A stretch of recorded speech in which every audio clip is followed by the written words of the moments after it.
Never in my life had I imagined that I would plan someone's death with the same methodical approach I usually prepare equipment for mountain climbing. At 36, I, Alex Riley, had seen enough deaths during my service in the Army Special Forces. In recent years, my life flowed in a completely different direction. I saved lives, pulling unfortunate tourists and inexperienced climbers from the icy embrace of the Rocky Mountains.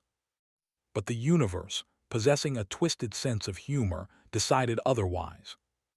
I stood pressed against the cold stone of a high cliff, watching as my wife Veronica, like a frightened doe, slipped out of the side entrance of the Mountain Star Hotel.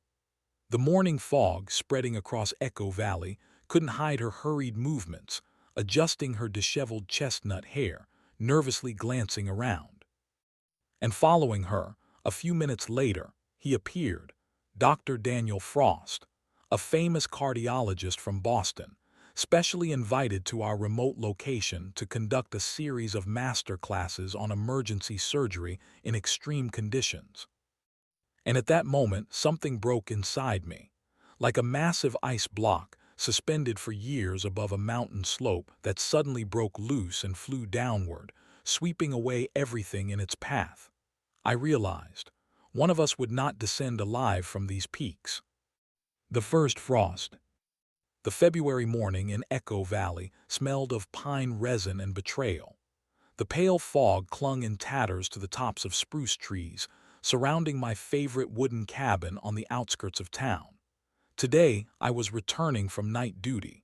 A group of students had decided that camping on the western ridge during a snowstorm sounded like an excellent adventure. My trained legs were slightly aching from exertion, but years in the special forces and subsequent work as the leader of a mountain rescue team had taught me to ignore such trifles. I planned to stop by the office for a forgotten incident log and then finally collapse into bed and sleep for at least a couple of hours. But a meaningless chain of coincidences, the very ones from which fate weaves its web, brought me to the eastern side of the Mountain Star Hotel at exactly 6 in the morning. There, in the sheltered shade of sprawling pines, I saw what would forever change my life. My Veronica, a 33-year-old surgeon at the local clinic, the pride of Echo Valley and the center of my universe throughout 7 years of marriage, was hurriedly exiting the service entrance of the hotel. She was leaving like one leaves a lover's place, with lowered eyes, adjusting her hair and clothes, as if trying to erase traces of someone else's touch. She didn't notice me. I froze, becoming part of the rock I had merged with over years of working in the mountains. I knew exactly that Dr. Daniel Frost was staying in this wing, that very famous cardiologist whose golden hands and revolutionary heart surgery techniques my wife had been praising for the past few weeks. 3 minutes later, my suspicions were confirmed. Frost himself came out of the same entrance, a well-groomed, fit man in his early 40s, wearing an expensive cashmere coat that looked out of place in our small mountain town. He was unhurriedly adjusting his scarf, his movements exuding relaxed satisfaction. The drumbeat of blood in my temples drowned out all other sounds. The icy lump that had formed somewhere in my chest rapidly expanded, filling my entire body. I recognized this sensation. It happened before operations in Afghanistan when you disconnect all emotions and transform into a lethal mechanism. The cold, calculating fury of a professional killer, a killer who is very patient. The clock on the town hall building showed 6:42 when a call broke the silence of the rescue center. I was just pouring myself the first cup of scalding hot coffee, trying to wash away the bitterness of betrayal with the bitterness of Arabica. Alex, Martha's voice, our emergency communications operator, trembled with excitement. We have a critical situation on the western ridge. A climber with suspected internal bleeding at an altitude of about 4,000 meters. My hand froze above the cup. Something in Martha's intonation suggested that the case was indeed serious. Give me the details. I set aside the unfinished coffee, instantly switching to rescuer mode. Male, 40 years old, climbing the eastern route with his wife. She's a nurse, so the information is quite accurate. Severe abdominal pain started about 6 hours ago. Now he has pallor, cold sweat, tachycardia, and an hour ago he began vomiting blood. Can we bring him down? My brain was already calculating evacuation options. No chance. Martha's voice contained undisguised anxiety. The bird can't go up there due to the terrain, and according to the injured man's wife, any movement causes increased bleeding. She's certain that transportation will kill him. We need urgent abdominal surgery right there, and then evacuation from a lower point where a helicopter can reach. I shifted my gaze to the large map hanging on the wall. The western ridge was at least 2 days' journey via a relatively safe route. Judging by the described symptoms, the injured man simply didn't have those 2 days. And then it hit me like lightning. Frost's yesterday's masterclass was precisely about performing emergency surgeries in high-altitude conditions. The surgeon had enthusiastically talked about saved patients in the Hindu Kush Mountains, showed slides of field operations conducted with a minimal set of instruments. Martha, immediately gather a consultation at the clinic, and find me this. I clenched my teeth so hard that my jaw ached with pain. Dr. Frost. At 7:15, the conference room of the Echo Valley Clinic resembled a disturbed beehive. Director Jenkins, a silver-haired veteran of medicine with eternally tired eyes, spread printouts of images received from the injured man's wife's phone and terrain maps on the table. Veronica sat next to Frost, their elbows touching, and our eyes, mine and hers, did not meet. All our medical elite, doctors, nurses, paramedics, crowded around the table like medieval monks over a manuscript. The situation is critical. Jenkins' voice sounded as imperturbable as always, but I had known him long enough to detect notes of tension. From the symptoms, everything points to a perforated ulcer or ruptured vessel. Without urgent surgical intervention, there's practically no chance. At such altitude, Frost shook his head. Without an operating room, without proper equipment, without an anesthesiology team. What about your story yesterday? I spoke up, causing everyone to turn toward me. About that operation you performed in the Hindu Kush with the help of a flashlight and a hunting knife. Frost flinched and looked at me with unexpected interest. You were at my master class. Second row, leftmost seat, I replied. 12th Mountain Operation Avalanche, 2015. I provided perimeter security for people like you. Something flashed between us. That subtle recognition that only happens between people who have seen the underside of war. Listen, Doc, I continued. It's simple. I'll guide you to the injured man by the shortest route. You do your thing, I provide security. Save another life. Minimum equipment, maximum speed. And on the way back, we'll take a completely different route, I added to myself. One from which people like you don't return. Veronica jumped up, her eyes widening with horror. Daniel, this is madness. You have no idea what the mountains are like here in winter. She faltered, meeting my gaze. For the first time that morning, fear flickered in her eyes. Real, animal, instinctive fear, like that of a deer sensing a wolf. Frost slowly rose. I agree, it's my professional duty. You're right, Alex. Aside from giving lectures, sometimes we need to remember practice too. I completely trust you with my life. His last words sounded almost like irony. If only he knew what thoughts were swirling in my head. By 8:15, we were already ascending the snow-covered slope. Ahead of us lay an exhausting trek, an extremely difficult operation at 4,000 meters altitude, and the return journey.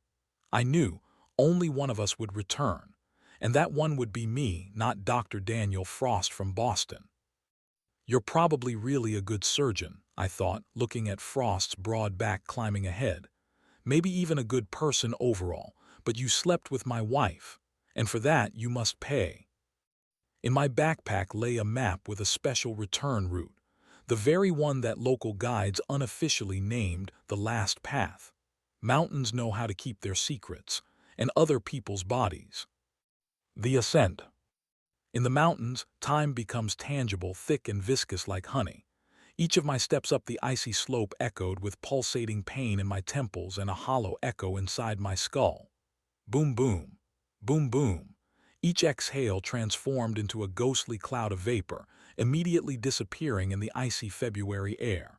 I felt like part of these eternal rocks, just as ancient, silent, and merciless. I deliberately chose the most exhausting route, through the northeastern ridge, where the wind hits directly in the face, and the path is so narrow that any wrong move could send you into a precipitous flight into the abyss. The sparkling snow under my boots resembled broken glass, crunching with each step. The sun, reflecting off millions of tiny ice crystals, transformed the surrounding landscape into a dazzling hell for the eyes. We had been climbing for 5 hours already, and during all this time, we had barely exchanged a couple of brief phrases. Dr. Daniel Frost followed, breathing heavily but not complaining. His expensive equipment, undoubtedly acquired at some elite store in Boston shortly before the trip, was already covered with a thin crust of frost. Damn amateurs, I thought, listening to his erratic breathing. They buy equipment worth 10 grand and imagine themselves ready for real mountains. But Frost surprised me. Not once did he ask to take a break, didn't whine about the cold or thin air. He just persistently stepped forward, methodically placing one foot in front of the other. There was something professionally enduring about it. Like a soldier on a forced march, you just take step after step because you must, because there's no other way out. The radio on my belt suddenly came alive, making me flinch. Base calling, team, over. I brought the radio to my lips, trying to stand so that the wind wouldn't interfere with signal transmission. Team here, over. Condition of patient, worsening. Martha's voice barely broke through the static. Repeat, worsening. Frost was instantly by my side, his face transformed into a stone mask. Specify details. We spent about 10 minutes balancing on a narrow ledge and trying to catch a stable signal. Through the hissing and crackling interference, we managed to learn the main point. The climber up there had developed a fever. Time was critically short. We need to accelerate. Frost decisively adjusted his backpack straps. I nodded silently. Something in his voice, that steel that appears only in people accustomed to regularly facing death, made me look at the surgeon in a new light. Before me stood no longer the well-groomed medical snob from the conference room. In his eyes appeared an expression familiar to me from the mirror, the look of a professional who knows the value of time and life. We continued the ascent. The path twisted between sharp rocky outcrops, becoming more treacherous with each meter. To the right gaped a dizzying precipice, a good 400 meters of almost vertical drop. Frost carefully kept as far as possible from the edge, not out of fear, but soldier-like rationally conserving his energy. The wind intensified, throwing stinging snow pellets in our faces like handfuls of tiny needles. Visibility was rapidly declining. A blizzard was approaching. I feverishly searched my memory for the morning weather forecast. They had mentioned something about a cyclone by evening. We urgently needed to find shelter for the night before a real storm broke out. There ahead, there should be an old alpine refuge, I shouted through the howling wind. About 40 minutes of walking at a normal pace. How far to the patient? Frost covered his face with his hand from the flying snow. If the weather doesn't get worse, we'll reach him tomorrow evening. We hardly talked during the ascent, conserving breath. At an altitude of 2,500 meters, every gulp of air counts. I observed the surgeon sidelong. Something had subtly changed in him after receiving news about the worsening condition of the patient. As if some internal mechanism had activated, composure, precision of movements, concentration on the goal. Frost's phone unexpectedly came to life. At such altitude, cellular coverage sometimes bizarrely broke through mountain ranges if one was lucky enough to be in line of sight with a station. The surgeon dropped his backpack, pulled out the device with hands trembling from cold, and pressed the receive button. "Yes, Sophia, what happened, sunshine?"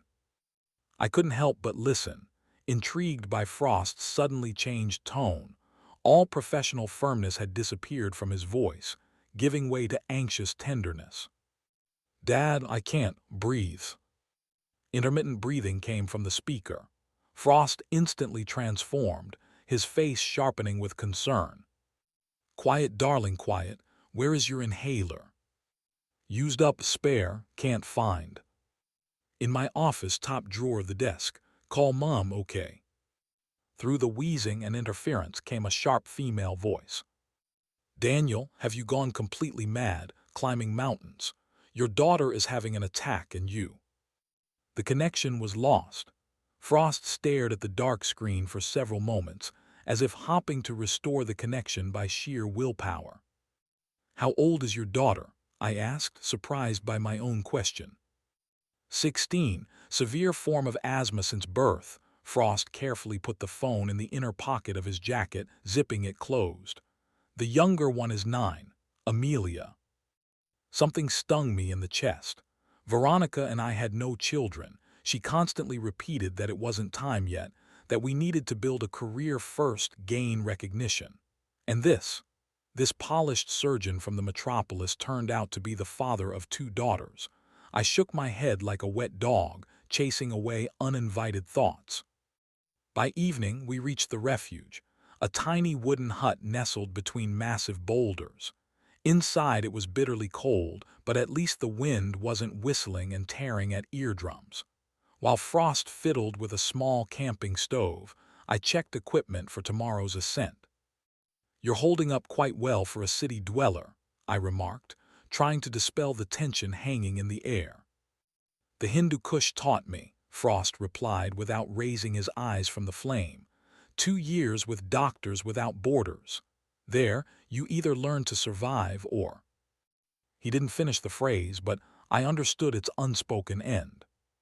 "Camp Hope," something clicked in my memory. "Yes, May 2015. I slowly turned to him. "Field hospital in an abandoned school." "You were there," surprise flashed in Frost's voice. "Provided perimeter security," I nodded. "Remember the kid who stepped on a mine?" Frost seemed to petrify. 8 hours under flashlights. The generator died and we couldn't stop. The boy wouldn't have survived a second anesthesia." "You saved him." "And a month later I was taken prisoner," Frost shuddered. 3 weeks in an earthen pit, 2 by 2 meters. We fell silent. Twigs crackled in the small iron stove, and beyond the hut walls a blizzard raged. I furtively examined the surgeon. Before me was no longer just a doctor from a wealthy clinic. This man had seen war, saved people under fire, survived captivity. There was a steel core in him that I hadn't expected to find. The radio rattled again. "Base calling, team." Here, I brought the device to my ear. "Patient worse, temperature 40. Frost jumped up as if propelled by a spring. "What the hell are we sitting here for? We need to go." "In this blizzard," I nodded toward the window, completely plastered with snow. "Want them to be searching for 3 corpses instead of 1 tomorrow." The surgeon crashed back onto the bench, clenching his fists until the knuckles whitened. In his eyes, I saw a familiar expression, how a person looks when they know they must act but physically cannot. I often notice such a gaze in my mirror in the mornings. "Do you think we'll make it?" asked Frost. "We should." I tossed more branches into the fire. "If the storm subsides by morning, we'll be there tomorrow. And then we'll descend by a different route." Frost thoughtfully looked at me. "By the way, I've been meaning to ask, that striking woman in the clinic in the tight dress, Veronica, right? She's very impressive. Do you know her well?" "She's my wife," I cut off. 7 years of marriage." Something imperceptibly flashed in the surgeon's eyes. Fear, guilt. He quickly turned to the stove. "I see." I looked at his back and pondered. Something had changed. Questions appeared where before there were only answers, but it changed nothing. The plan remained the plan. Beyond the hut walls, a blizzard raged. Somewhere in the darkness, a wolf howled, either from the cold or sensing prey. Like me, I thought, taking out the map. Here we'll climb to the glacier. Here we'll perform the operation. And then there will be that very trail, the one from which no one returns. Under the knife, we saw the injured man's camp at dawn the next day. The orange dome of the tent looked like a tiny island of life amid the endless snowy ocean. 4,000 meters above sea level, an altitude where air becomes so thin that each breath turns into a struggle, and thoughts slow down as if trapped in invisible honey. The snow under my feet no longer squeaked, it crunched, like fragile bones breaking with each step. I forged the path, methodically making a trail in the freshly fallen snowdrifts. Frost followed me, firmly gripping the handles of the medical case, the only load we dared to take with us to such an altitude. A woman crawled out of the tent, exhausted, with eyes red from lack of sleep and cracked lips. Seeing us, she tried to stand but staggered. "Thank God, I thought help wouldn't come." Her voice broke. I instantly recognized the symptoms of mountain sickness: paleness with a bluish tinge, shortness of breath, sluggish movements. "Mrs. Harris." Frost dropped his backpack, transforming in one motion from an exhausted traveler into a composed surgeon. "I'm Dr. Frost. How's your husband?" "Very bad." She unsuccessfully tried to hold back tears. He stopped responding 2 hours ago." The faint beeping of a portable cardiac monitor came from inside the tent. Frost dove in and I followed. A heavy smell hung in the confined space, a mixture of vomit, sweat, and that peculiar metallic aroma that could only belong to one substance: blood. On the sleeping bag lay a man in his 40s, his skin color resembling a wax figure. His chest barely visibly rose, his lips acquired a deathly blue tint. Pulse thready, blood pressure critically low. Frost's voice became precise and emotionless like a robot's. "Alex, I need maximum light, everything we have." The next 10 minutes we spent in feverish preparation, opening the tent flap, setting up all available flashlights, preparing the place for surgery. Harris was balancing on the edge of life and death. Each breath seemed to be his last. His wife, a nurse from Denver as it turned out, helped arrange instruments with hands trembling like aspen leaves. "What time is it?" asked Frost, pulling on sterile gloves extracted from hermetic packaging. I glanced at my watch. 7:45 a.m. "By sunset, it will be minus 25 degrees here. We need to finish before dark." He bent over the patient, carefully palpating the abdomen. His movements acquired incredible precision. Not a single unnecessary gesture, not a single hesitation. I couldn't help but admire this surgical choreography. "Perforated ulcer, possibly complicated by peritonitis," muttered Frost. "Mrs. Harris, can you assist?" The woman convulsively swallowed. "In the clinic, I worked in the surgical department." "Excellent, Alex.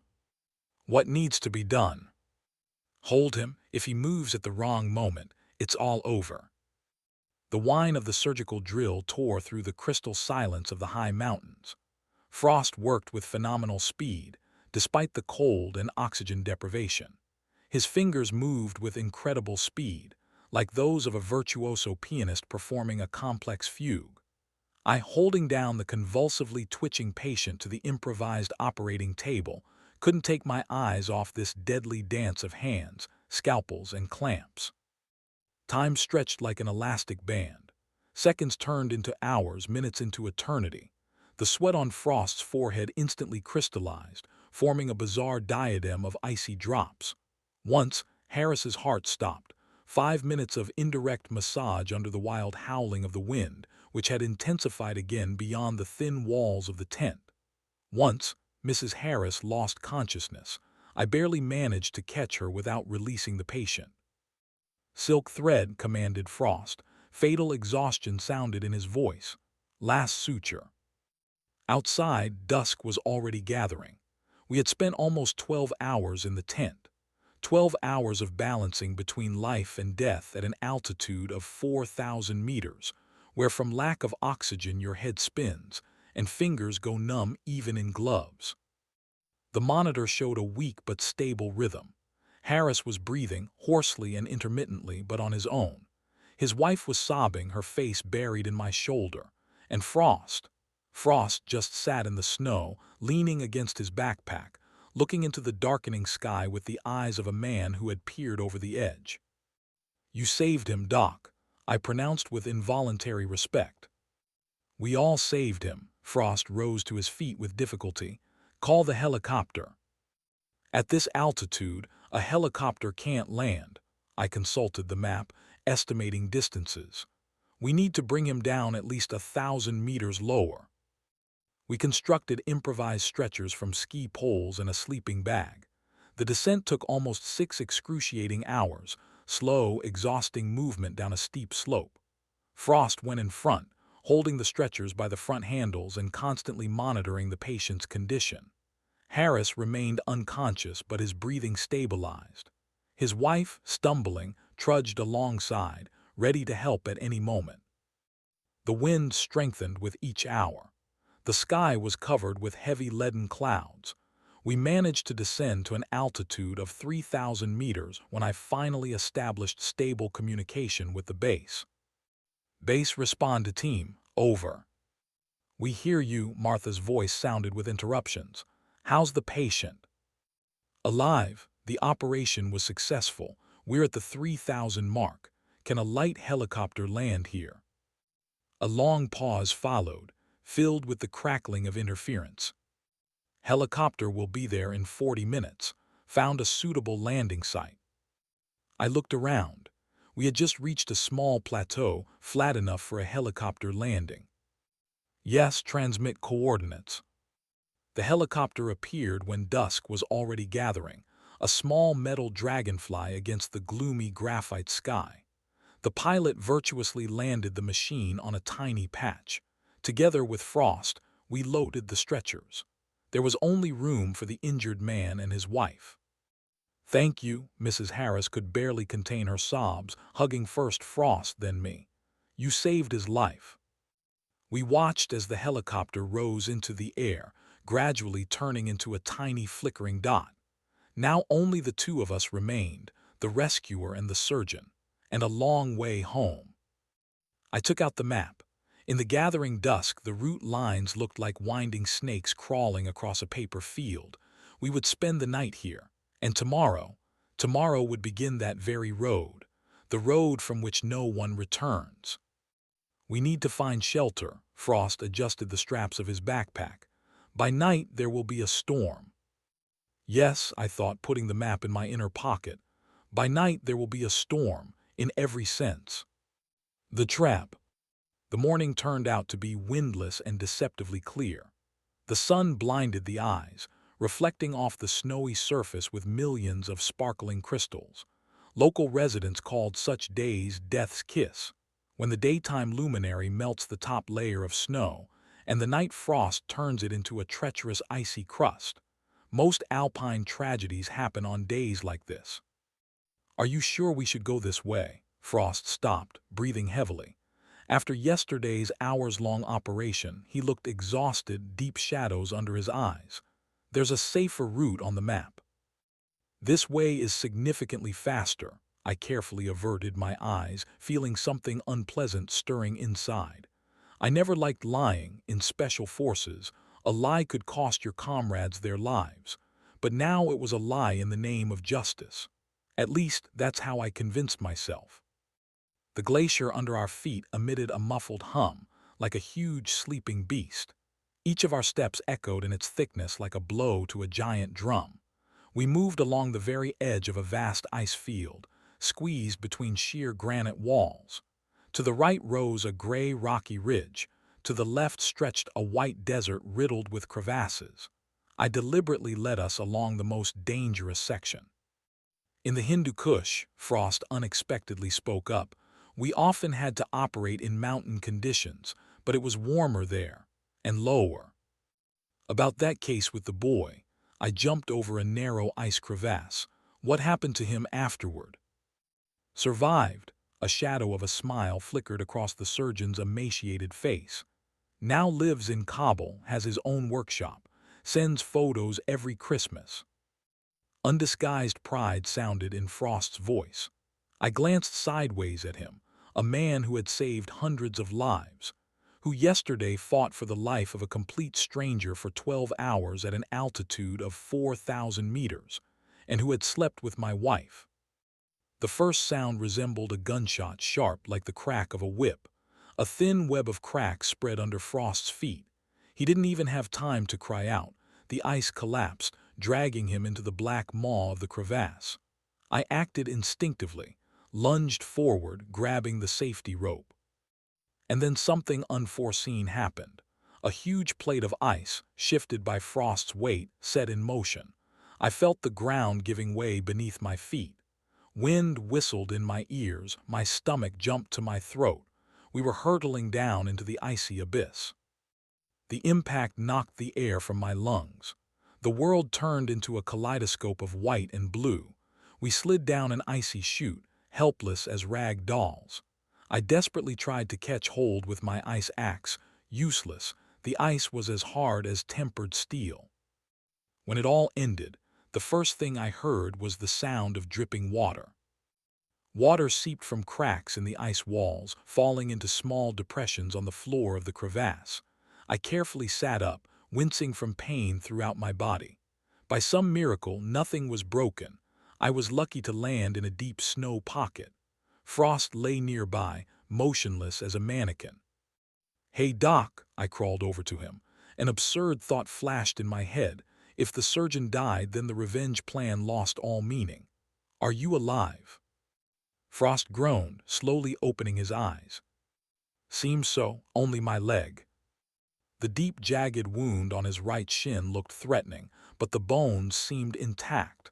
I took out the first aid kit, the very one we had used during yesterday's operation. Irony of fate, now the surgeon himself had become a patient. I was just finishing applying the bandage when I noticed that Frost was breathing more and more frequently and shallowly.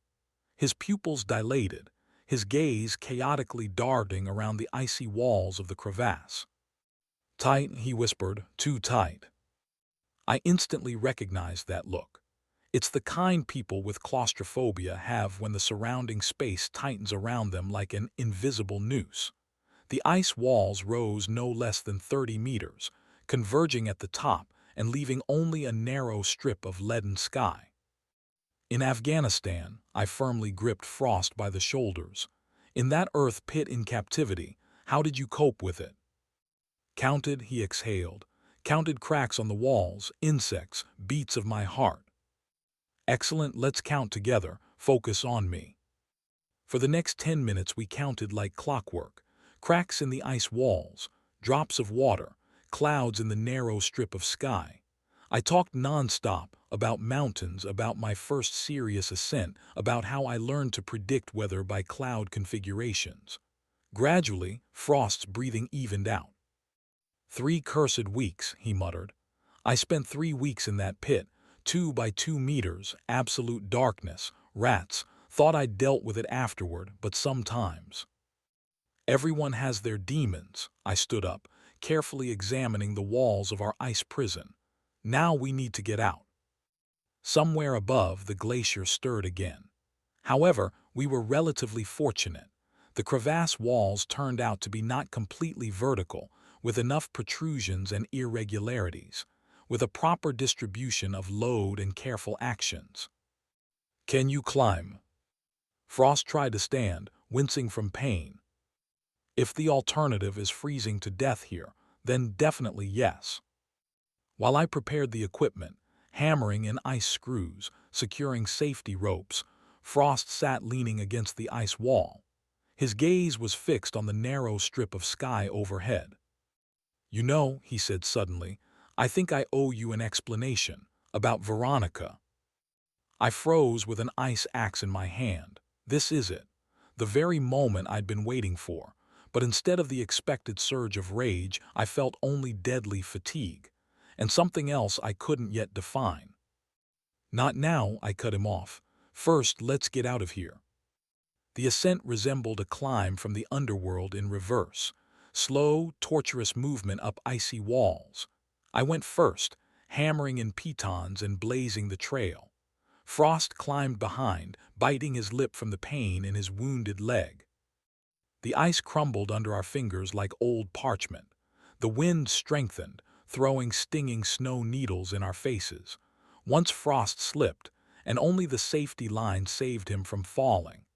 I held the rope, feeling as if my strained muscles might tear from the tension at any moment. "Hold on," I shouted, "only a little left." The last meters were especially difficult.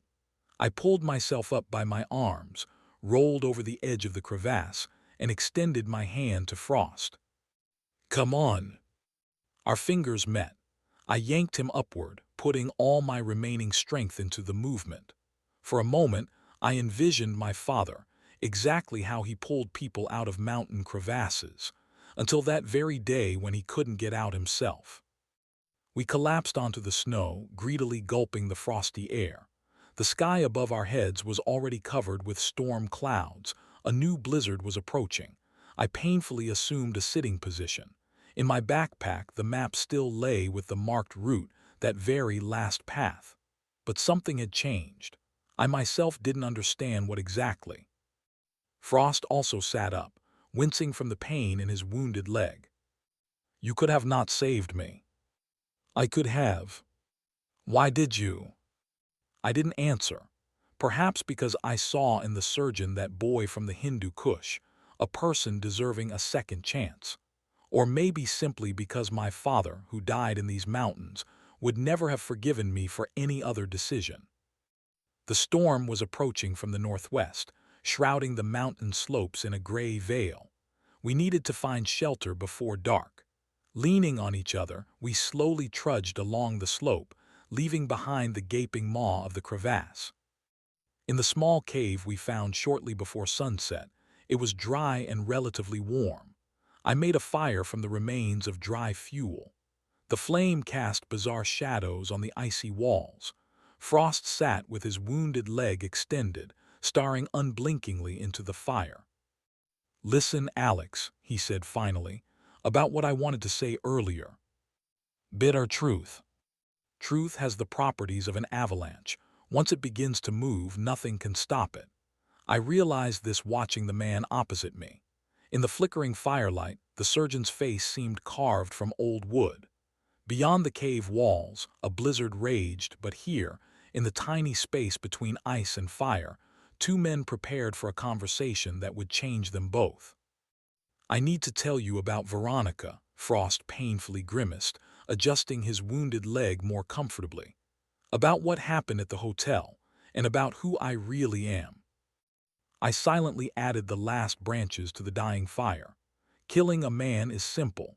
It's much harder to listen to his confession, especially when the thirst for revenge still smolders inside. "You know, I was married before too." Frost took out a worn wallet from the inner pocket of his jacket. "Classic story, young promising surgeon and a pretty nurse. I was absolutely sure it was forever." "What happened?" The question escaped my lips against my will. "I met another woman, a colleague at a medical conference. Brilliant, ambitious." Frost smiled bitterly. "Strikingly similar to your wife if you think about it. Everything spiraled amazingly quickly and followed the same script. Talks about unrealized potential, about great opportunities in a big city, about a real career." A gust of icy wind threw a handful of snow into the narrow entrance of the cave, causing the flames to surge and flutter. I felt a familiar wave of anger rising inside, but now something new was mixed in. "I left my first wife and son." Frost ran his finger along the worn edge of the wallet. "He was 9 then. Do you know what words he said to me at our last meeting? 'Dad, I don't want to become like you.' And a year later, he was gone, leukemia. I didn't even make it to the funeral, was too busy building a career in the big city."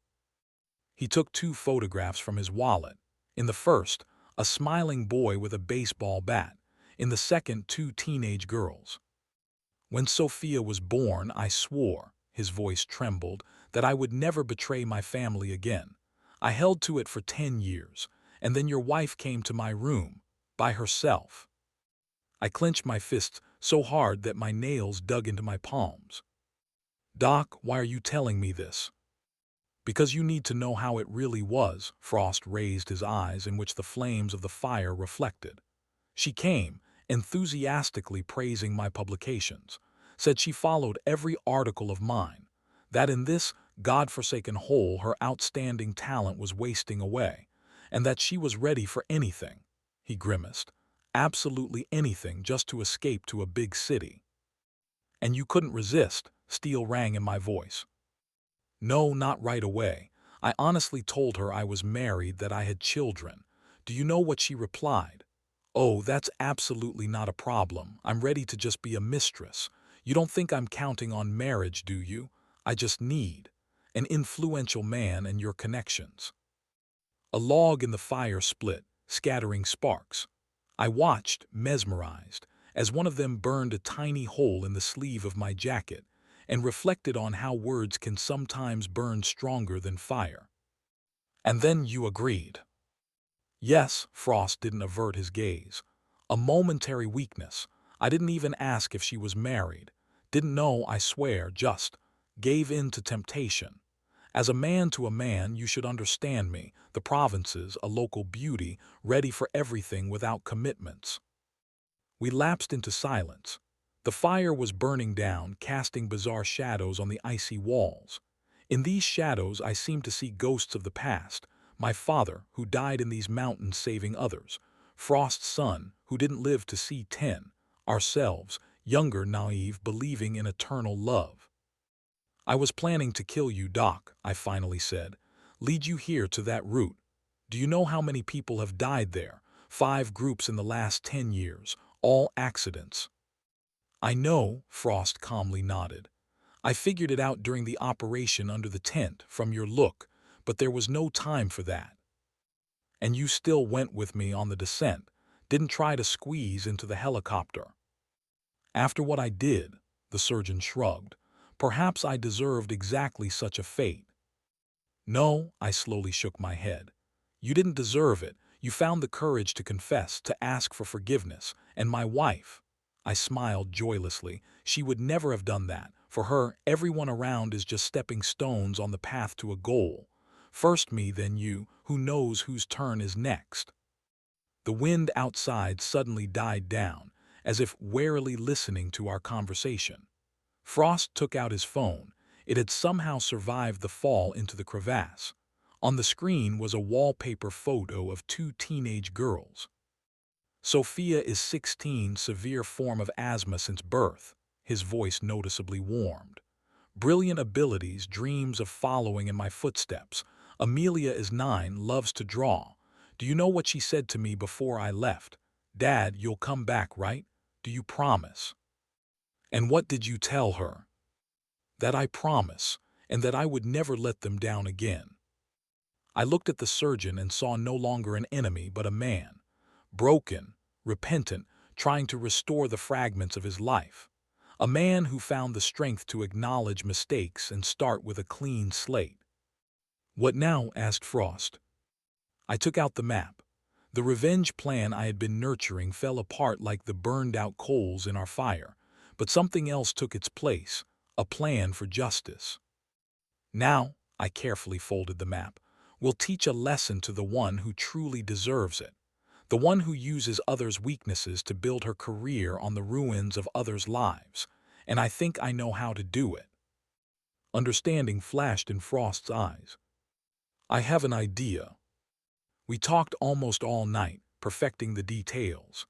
The plan was simple and elegant in its cruelty, like the mountains themselves. By dawn, when the blizzard finally subsided, all elements of the puzzle had fallen into place. Morning found us already on the way down. We descended along a safe route, supporting each other on difficult sections. I no longer thought about revenge.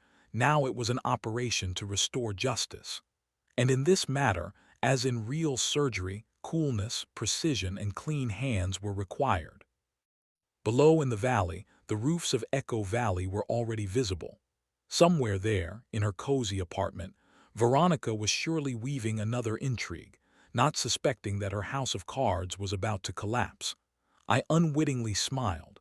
Sometimes fate chooses strange paths to teach a lesson.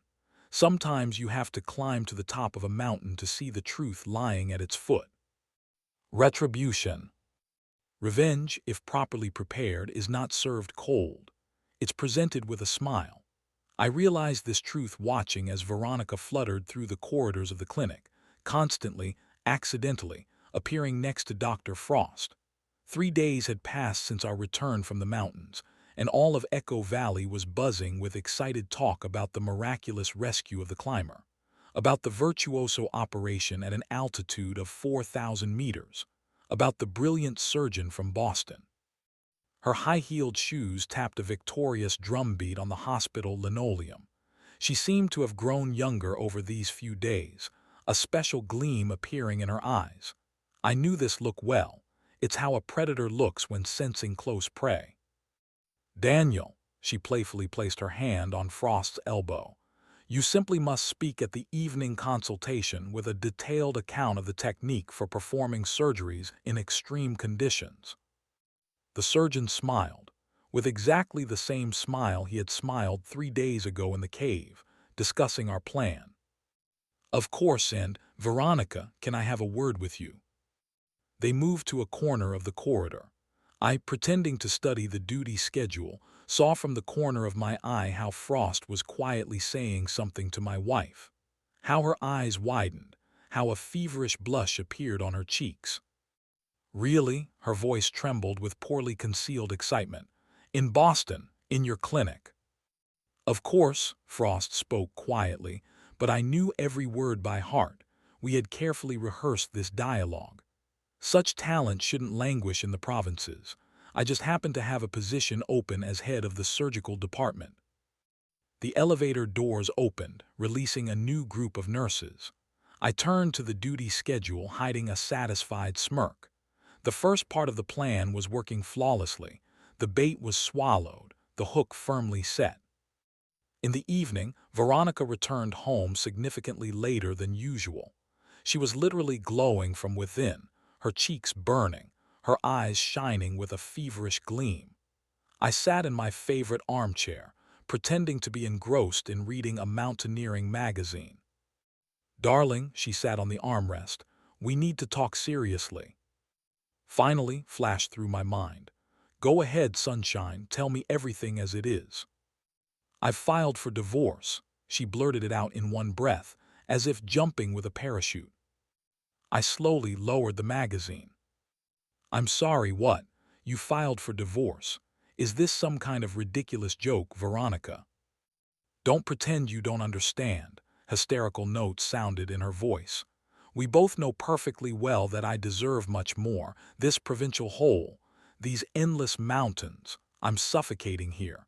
And you don't even try to change anything. Interesting, I thought. Did she rehearse this heartfelt speech in front of a mirror? And for what have I wasted 7 years of my life on you? She nervously paced the room, becoming increasingly agitated. To pull drunk tourists out of snowdrifts, to listen to your endless stories about mountain climbing, to seduce visiting doctors, I quietly finished. Veronica froze mid-sentence. A deafening silence hung in the room, the same ringing silence as before an avalanche. The old wall clock inherited from my father methodically counted the seconds. I watched as emotions changed kaleidoscopically on my wife's face. Surprise, fear, and then triumph. And what if I did? She lifted her chin defiantly. Yes, I slept with Daniel, and you know what? He's inviting me to Boston with him. I'll be heading the surgical department in his clinic. And you'll just stay here in your cursed mountains saving idiot tourists. Find yourself a wife from the local waitresses. She pulled a crumpled envelope from her purse. Here, divorce petition, I've already filed it. And you know what's funniest? I'm not even sorry. 7 years.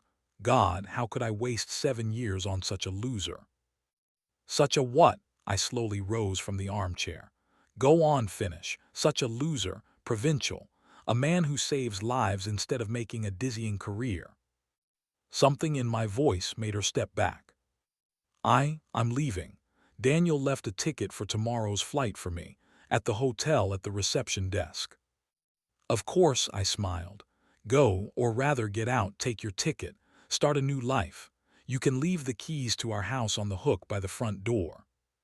She grabbed her bag, car keys. At the threshold, she turned. You know what's funniest? You're not even trying to stop me, because you've never been a real man. Why should I? I shrugged indifferently. Go, you're right, you deserve exactly what you'll get. The front door slammed with such force that a photograph fell from the wall, our wedding picture in a frame. The glass broke, shattering into small fragments. Symbolic. I went to the window, watching as Veronica got into the car. I took out my phone, dialed a familiar number. She's on her way. The sound of the engine dissolved in the evening twilight. I sank into the armchair, feeling a strange emptiness inside. 7 years of life had just evaporated like morning mist. 7 years of illusions, hopes, self-deception. When Veronica arrived at the reception desk of the Mountain Star, Frost was already flying home. In the envelope, instead of an airline ticket, lay $300 and a note written in his handwriting. This is payment for your services, we're even. Pity you couldn't appreciate what is truly priceless, the love of a worthy man. What do you think, Alex? Did she get the hint? In Frost's voice on the other end of the phone line was a restrained smirk. Undoubtedly, I leaned back in the armchair. $300 for a night, that's even generous. You know, after a pause said Frost, I must thank you. For what? For not pushing me into that crevasse, for giving me a chance to make things right. I talked with Sarah today, told her the whole story. And how did she react? Said she needs time, though she appreciates my honesty, but she's willing to try again, for the girls. I looked out the window at the snow-covered peaks in the distance. The mountains remained indifferent to human passions. They simply existed, eternal and unchanging, keeping their secrets. Go back to your family, Doc, I finally said, and take care of them. And you? I'll stay here. Someone has to save hapless tourists, right? A soft chuckle came through the receiver. You know, for someone who saves lost souls, you're a surprisingly deep psychologist. No, I shook my head, although the interlocutor couldn't see it. Sometimes you just need to climb very high to finally see the truth. I ended the conversation and sat for a long time in the darkness, looking at the majestic silhouette of the mountains. Somewhere there, in a luxurious hotel room, an elegantly dressed woman sat with a suitcase packed for relocation over an envelope with $300, realizing that all her grand dreams of a brilliant career had just shattered against harsh reality. And in another city, another woman would perhaps find the strength to forgive a husband who had found the courage to acknowledge his mistakes. The wind outside howled like a hungry mountain wolf. I smiled. The peaks were calling me again. Tomorrow a new day would dawn, a new ascent, new lives to save. And now I could just sit in the darkness and watch as the last 7 years of my life dissolved into the night.